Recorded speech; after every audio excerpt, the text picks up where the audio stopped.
So you decided to listen to this podcast, and I think it's only fair that I share a little bit about me without going into way too much detail. But you should understand where I'm coming from and why is this podcast worth listening, why is my advice worth applying, and yeah, let's dive into it. So my name is Peter Krstev, or in Bulgarian, Peter Krstev. Nobody can say that, so just call me Peter. It's totally cool. I kind of had a very tough life. Since I was a little boy, they called me the little boy with the big head. They were making lots of jokes about me at school, so school was never a fun place for me. Later, at about the age of 16, I got into lots of drugs and the wrong kind of environment because there wasn't really anything else to look up to. To be honest, that was the only thing around me, and it was the way to fit in. During that time, I also started training a little bit, but training was never a big part of my life. And growing up, I always had this insane ambition to be better than everybody else, to prove myself and to achieve success and have all the women in the cars and the money, all these things that boys want to have. So I really wanted to go very, very hard on all this. And yeah, I was giving my best. At the age of 22, I kind of got into a very bad relationship, and that made me really struggle. The relationships with my parents, with my friends, so everything fall apart, and I found myself having to leave the country, Bulgaria, where I'm from, by the way. And I left the country with 10 euros in my pocket. My mother somehow found 500 euros, the last money they could find to help me out. I bought the tickets. I left the remaining of the money to my girlfriend who had a child as well to look after. And I took the 10 euros going abroad to try to sort out things. And that's when shit really hit the fan badly because it, I thought I had a tough life, but what happened in the UK, for me, that was what changed me a lot and what led me to be here today and be doing this podcast. Fast forward like a few years, I had so many challenges that I had to live in a garage, lock-up garage. We're talking about not a nice house garage. We're talking about a rusty old lock-up garage with bricks inside, spider nets, wooden roof with some metal kind of top on metal sheet on the top. This thing was flooding. It wasn't able to lock. I was living in there for like 18 months. It was insane, and I was alone. That I think that loneliness really broke me. From there, I moved to a basement of a laundry shop, and all this time, like working 1, 2 jobs, going to the gym for showers every day, and in the process realizing how important fitness is even more.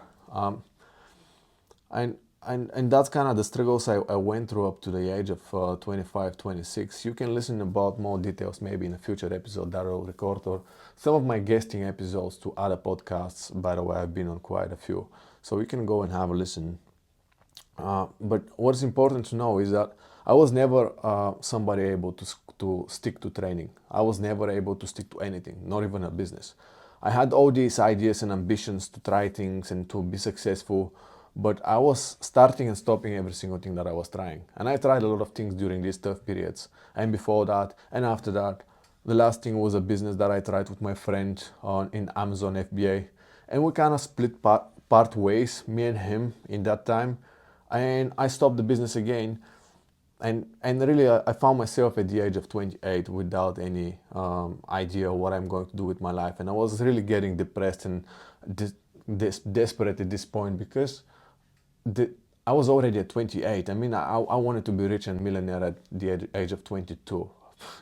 What was I thinking? I'm not sure, but it definitely wasn't going that way. I wasn't even um, being in a stage where I want to live my life. I wanted to end it in so many times.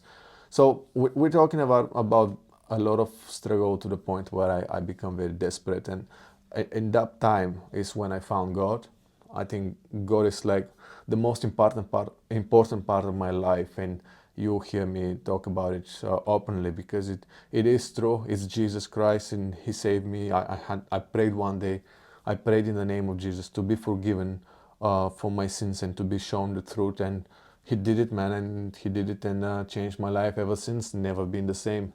all this that you see in me that you like or you don't like, all the things that I'm actually doing right now, the reasons that I have a podcast, that my business is growing, that I have passion for life, and there's so many things good about my life at the moment. All this comes from God. None of it is from me. Everything that I tried before, everything failed. And so God's leading me to this path and really made me a coach. It just all became natural. During that time when I found God is when I spent about 6 months of my time thinking, what am I going to do with the rest of my life? And I really wanted to be successful. I really didn't want to make another mistake. Another mistake meant I'm going to be in my 30s, again broke, working in Amazon. It's just, this is not what I wanted. I wanted at my 30s to be living a happy and good life. So I spent 6 months of my life just observing, studying the most successful people in the world, and I was looking at people who really had success that's kind of sustainable. They're always on top. They don't just come up and fall down. The people who seemingly enjoy everything and have everything that I wanted and have achieved it in a good way and all sorts of stuff. And they all had some things in common, two things in common, in fact. One thing was they all loved what they did, and second thing was they never quit. They always had these two traits, and I never had them. I never had these two traits in my life, and I decided, okay, I made the craziest decision to reverse engineer success by betting on these two traits. And I asked myself, what is it that I love? Like, what is it I really enjoy? There was absolutely nothing. Trust me, there was nothing that I enjoy doing. And then the second question was, okay, if I have nothing that I enjoy doing, then what is it that I can potentially enjoy doing? And honestly, as crazy as it was, I decided that calisthenics was the thing that I can probably enjoy doing, and that kind of expanded into just sports and training. Calisthenics is a type of sport, right? It's a bodyweight training. And the thing is with training, throughout my life, all these struggles that I had, every single time I go to the gym, regardless if I wanted to go or if I didn't want to go, regardless how I felt before that, it absolutely every single time it paid off. Every single time it made me feel like I've achieved more, I've overcome myself, I feel better. Every single time it gave back to me. Every time. The training gave back to me throughout my life more than absolutely anything else has ever given to me. And fast forward, God now is giving me more than training, but I would say before God it was only training, the only thing that gives back. And I decided, okay, that's crazy, but I'm gonna do it. And I wasn't an athlete. I had no knowledge at all. In fact, I was very arrogant and I thought I can learn it all from YouTube, which I did not. I really thought it's a crazy decision, but I'm gonna do it anyway. And I did it. I dedicated my life to this, and then through a lot of blessings, I started studying. I realized I have to help people. I started getting certified. COVID hit. A new Clubhouse social media came up, which is audio only. If you like, go and have a look at it. It was a massive thing back then. During COVID, we used to spend in this Clubhouse like 12 hours plus every single day, totally obsessed with what's going on inside. There was like thousands of people. And I founded a community in there. It's called Limitless Body and Mind, just like this podcast and my community right now. But it was more for health and fitness professionals. And that community grew up. It became the second biggest one, my favorite one for sure. And the people inside were absolutely amazing. I loved every single one of them. And we created this big community with hundreds of people every single day. I was the host of these rooms like for 6 months straight, for a few hours, 3-4 hours sometimes. And I learned a ton of shit on that Clubhouse app. I'm telling you, I learned more than most personal trainers can learn in 15 years of experience on the gym floor. It's insane. I had like veterans from the industry, all scientists, PhDs, so coaches, world-class coaches, world-class athletes with gold medals and stuff, all black belts.